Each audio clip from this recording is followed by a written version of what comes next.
All right, everyone. First thing we're going to do is a quick review of average rate of change, which I had talked about in the previous video. It's just the slope between 2 points. So the f of x minus the f of a over x minus a. Sometimes we use b, sometimes we use c, but we're going to do a quick review of this. So if I want you to find the rate of change of the function f of x equals the natural log of x, and I want to find the rate of change over the interval between 1 and 4. Okay, keep in mind this is not an ordered pair 1 and 4. It's telling you that along this function between 1 and 4, when x is 1 and when x is 4, what's happening to the function. So the first thing we need to do is establish what is the f of 1. Okay, so the natural log of 1 is, of course, 0. And the f of 4, without my calculator, I don't know. So I'm just going to label it as the natural log of 4. Okay, so my points are going to be 1, 0, and 4 natural log of 4. So the slope, the rate of change between on the interval 1 to 4 of the natural log of x is the natural log of 4 minus 0 over 4 minus 1, which is just the natural log of 4 over 3. Okay, let's do another one. This time, let's say the interval is from 100 to 103. And for those of you who like to follow along, this is number 4 in the book. So the same thing. This is not 100 comma 103. This is the interval between 100 and 103, what's happening to the function. So the natural log of 100, which I don't know, no idea what that is. If it was the log of 100, then I could say it was 2, but the natural log of 100, I have no idea. So didn't leave myself enough room here, sorry. And then when x is 103, I have the natural log of 103. So this becomes the natural log of 103 minus the natural log of 100 all over 103 minus 100. This is going to be the natural log. Remember your properties, subtract logs, divide arguments. 103 over 100 over 3. This really isn't very clean. 103 over 100 is 1.03. So I'm going to write this as 1/3 times the log of 1.03. That's a number. It's just some number on our calculator. Okay, but what if I want to know what's happening, the speed of some, the velocity of some object at a specific point? So take a minute, push pause, and copy this down. Okay, so what I'm asked to do is find the instantaneous velocity at a specific point, not along an interval, but right there. What's the speed of the object? Okay, so you're going to see several different ways that these formulas are written, but they all mean the same thing. So, and it involves limits. If I want to find the exact speed of an object at this point, the limit as, not x, thank goodness I used erasable pen, as h approaches 0 of the f of a plus h minus the f of a all over h. This represents the slope of the line. Do you remember what we called this line right here? A line that touches the graph exactly once? Tangent. Nice. So this is the tangent line, and it's going to allow me to find the instantaneous velocity of some object, doesn't matter what it is.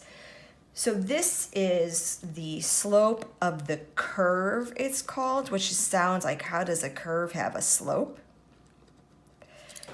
It's the slope of the line that touches the curve at that specific point. You're also going to see it written as the limit as h approaches 0 of the f of t plus h minus the f of t all over h. You see that they're pretty much the same thing. One's got a t and one's got an a. Which one should you use?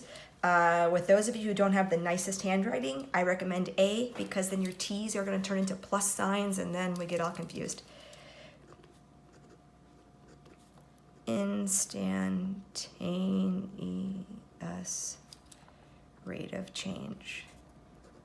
So it's important to realize that these are the same things. The slope of the curve, it's not really the slope of the curve, it's the slope of the tangent line, and it represents the instantaneous rate of change at this point. Okay, so I gave you f of x equals x squared minus 4x, and I want to know what's happening at 1, which is why you can see I have the point 1, negative 3, and there's my tangent line. I recommend let's just plug that in straight off the bat. 1, when x is 1, y is negative 3. So I'm going to stick with the, well, it doesn't matter. You want to use t or a? I can't hear you. So we're going to use t because I think my handwriting's okay.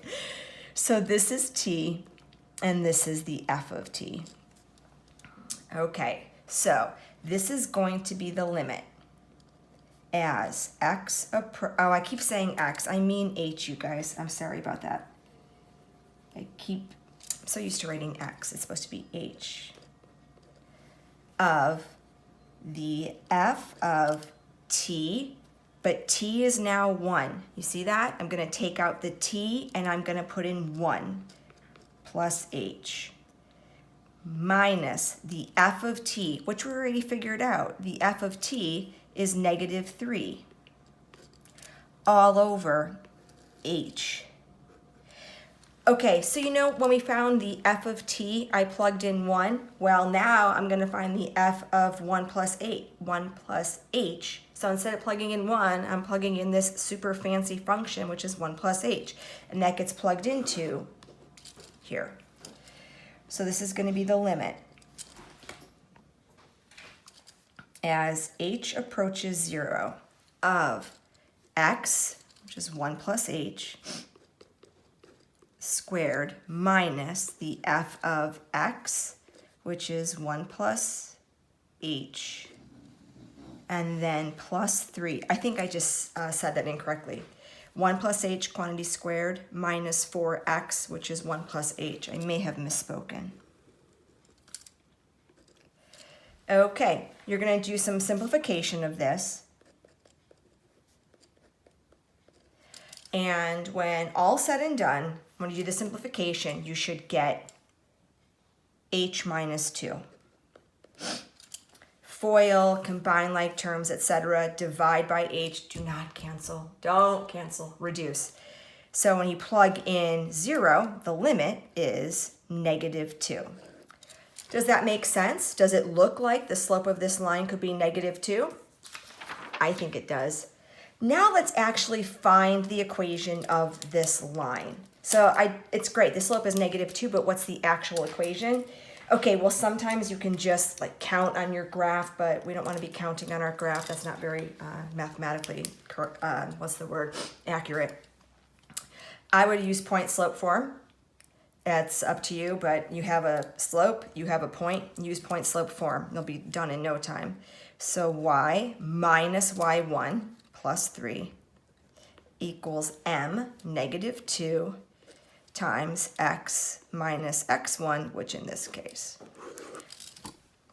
I don't think a lot of textbooks like point slope form, so you should be able to convert it into slope intercept, no problem, and you get negative 2x minus 1. Okay, there's something called the normal line, and I'm not gonna lie, I have no idea really why it's used, But it's one of those things that, you know, the book covers it, therefore I have to cover it. Frankly, I don't think you need to know it at all. But, you know, we're honor students. We're still going to plug away. So the normal line is perpendicular to the tangent line. The normal line is the line that is perpendicular to the tangent line. Okay, so perpendicular lines have opposite reciprocal slope. Perpendicular lines have opposite reciprocal slope. So if the slope of the tangent line is -2, the slope of the normal line, I hope you can read this pen, is 1/2. Let's just see what that looks like.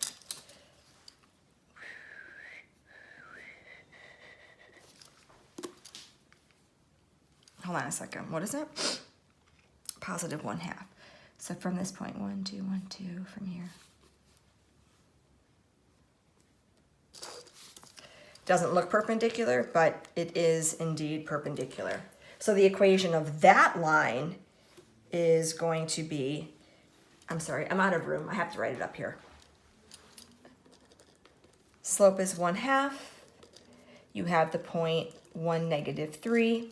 Plug and chug. You should end up with y equals 1/2 x minus 7/2.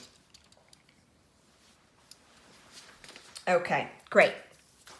So we are going to do one more as a word problem, and that'll be it for today.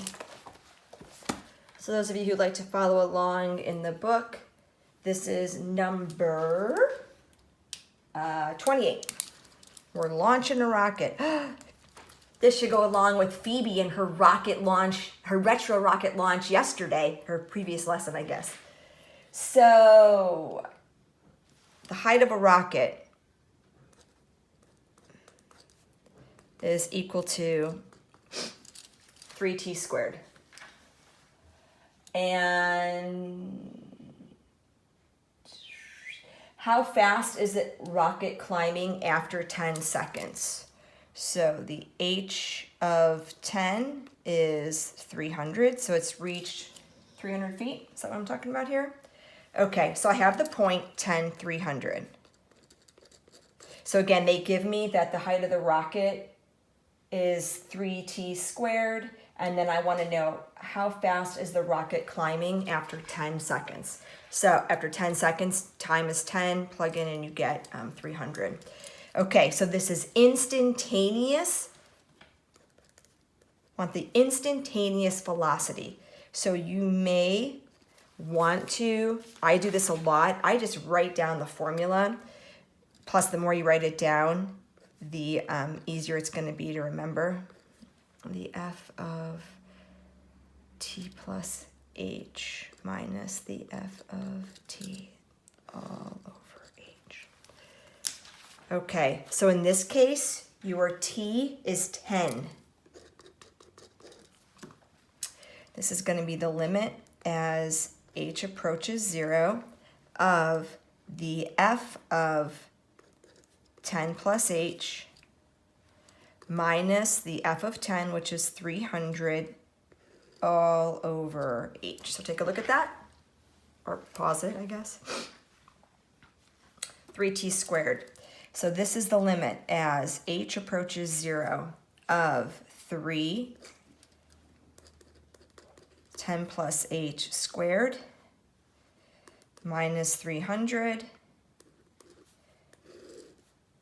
all over h. Okay. Limit as h approaches 0. You FOIL, you subtract 300, you do all the work, and you end up with 60 plus 3h. The limit as h approaches 0 of that line is 60.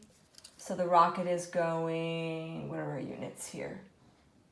10 seconds, feet per second. It's pretty fast. It's pretty fast. All right, you guys, post your questions on Classroom or come to office hours.